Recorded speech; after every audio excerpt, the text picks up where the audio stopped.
Howdy folks, welcome to Live at the Lazy T Ranch. I'm Ron Wilson, Poet Laureate, Chris Wilson doing the video. It is a cool, kind of overcast day here at the Lazy T Ranch. Very pretty day. My goodness, it's September all of a sudden. How did that happen? Last week we talked about hay, and before we've talked about the Flint Hills, but we haven't really talked about the grass itself. And so today I want to talk about some of the varieties, the key varieties of tall grass prairie that's maintained by the National Park Service. At one time, the tallgrass prairie covered more than 170 million acres in North America, and today less than 4% of that remains. And yet on this remaining tallgrass prairie, mostly in the Flint Hills of Kansas and the Osage Hills of Oklahoma, they can identify more than 70 species of grasses. That's pretty remarkable. There's a book that I highly recommend, and it's Wildflowers and Grasses of Kansas by Michael Haddock. And he is a local artist, a local author I should say, here in Manhattan, Kansas. He wrote this field guide in 2005. My friend Mike is Associate Dean for Research, Education, Engagement at the K-State Libraries today. Before that, he was the Agricultural Librarian and Chair of the Science Department. He's a real expert on this, and if you're interested in plant identification, this field guide is a great book. And he also put out a book in 2015 about wildflowers and weeds specifically, which is a massive book, an excellent book also. The tallgrass prairie, the dominant grasses that we saw in the tallgrass prairie are really still those found in our pastures and our native meadows today. According to the Konza Prairie, there are these four main grasses plus side oats grama, which is a very abundant warm season grass. But according to the Tallgrass Prairie Preserve, there are what they call the Big Four grasses. So when I talk about the Big Four, it sounds like a football conference or something, and don't get me started on that. We're in Big 12 territory. The Big 12 has 10 schools. We're not too far from the Big 10, which has 14 schools. Does that make any sense to anybody anywhere? What happened to truth in labeling? If these are the greatest universities in the country, you'd think they might be able to count how many members they have. But nonetheless, in the case of the tallgrass prairie, they're what we call the Big Four grasses: little bluestem, big bluestem, switchgrass, and Indian grass. Now, my dad was quite good, really, at plant identification, and I can do fairly well with the Big Four. But you get beyond that, I'm in trouble. I need Mike Haddock's book. When we get into fall and the grasses put out their seeds and mature, then it's pretty easy to recognize those plants. So I might just say a word about that. Little bluestem grows about 2 feet tall perhaps, and it's considered a bunch grass. And after a burn, you can really see where that clustered bunch is there on the surface of the ground. Big bluestem is very distinctive. That's very easy to recognize. It can go, say, 7 feet tall, and I just clipped a stem of big bluestem just now, and I don't know how well you can see a 3-part seed head at the very top of the big bluestem plant. So that's a characteristic of big bluestem. Indian grass is another common one, and when it matures, it produces kind of a fairly tight seed head that to me looks kind of like an Indian feather, and so I can remember that that's Indian grass. And then the fourth of the Big Four is switchgrass. Switchgrass has a very dispersed seed head.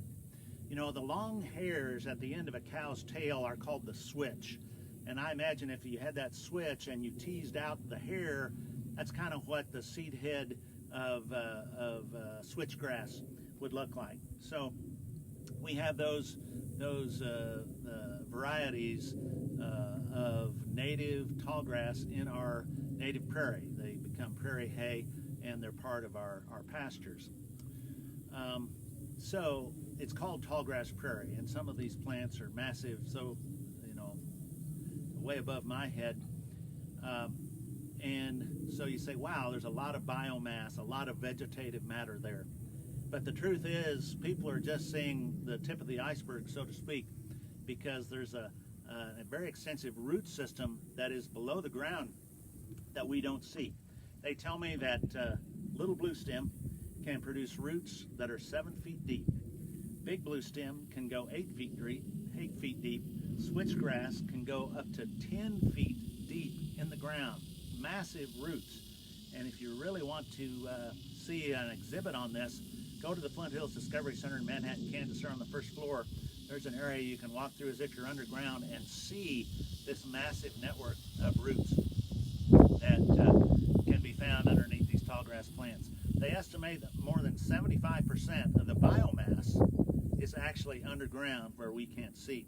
And one writer even compared the roots in the ground to the rebar that we put in cement when we're making concrete to strengthen it. So those grassy roots strengthen the soil as well as pick up that nutrients and produce high quality grass. Just one other thing. Here at the Lazy T Ranch, we have a lot of wildlife. There's plenty of nocturnal wildlife around here. We have turkey, and we have deer, and we have coyotes, and we have possums, and we have raccoons. We even have skunks. Maggie, the ranch dog, had a close encounter with a skunk the other night. She's still wearing that particular brand of perfume. It makes it very easy to practice social distancing when she smells like that, as a matter of fact. Maybe I should recommend this to the CDC. But so we have lots and lots of wildlife out here, and certainly turkey are common. There's a lot of turkey, and you know, we'll find nests, we'll find turkey feathers out in the pasture. But one of the interesting things about the turkey is that they will leave their tracks in the mud, and it's they have three big long front toes, so it looks like this. And we'll find those turkey tracks at various places around the ranch. And to me, what's interesting about that is that those three long toes that are the turkey track looks very much like the three-part seed head at the top of a big blue stem grass plant. And that's why one of the nicknames for big blue stem grass is turkey foot. These are some of the important tallgrass prairie grasses that are still an important part of the prairie ecosystem here on the Lazy T Ranch today. Let me finish up with a poem in honor of our tallgrass prairie and our people. This poem is called Deep Roots. Across the vast Flint Hills, as we get toward fall, we come to the time when the grass has grown tall. The grass will mature as the time comes to pass, big and little blue stem, switchgrass, Indian grass. These grasses provide taste for which the cattle are wishing and provide growing cattle with healthy nutrition. But years later, what keeps these grasses around are the roots that they send way down deep in the ground. Through blizzard and fire, grazing and hail, these deep roots sustain these plants without fail. They'll flourish in spring. In the fall, they'll turn brown, but they'll come back next year because they're rooted deep down. And just as the grasses have earned this acclaim, Flint Hills people are such that we could say the same. Some of these ranchers are tough as old leather. They've survived through politics, markets, and weather. They've rolled with the punches, whatever they had, and adjusted as needed in good times and bad. For generations, they've faced the demand with a deep commitment to this life and this land. So just like the tall grass which this land constitutes, we salute Flint Hills people for their enduring deep roots. Folks, join us again next Tuesday, 1 p.m. live at the Lazy T Ranch here on Facebook. Till then, be safe, be well, happy trails, and God bless. And greetings to you watching in the Prairie State.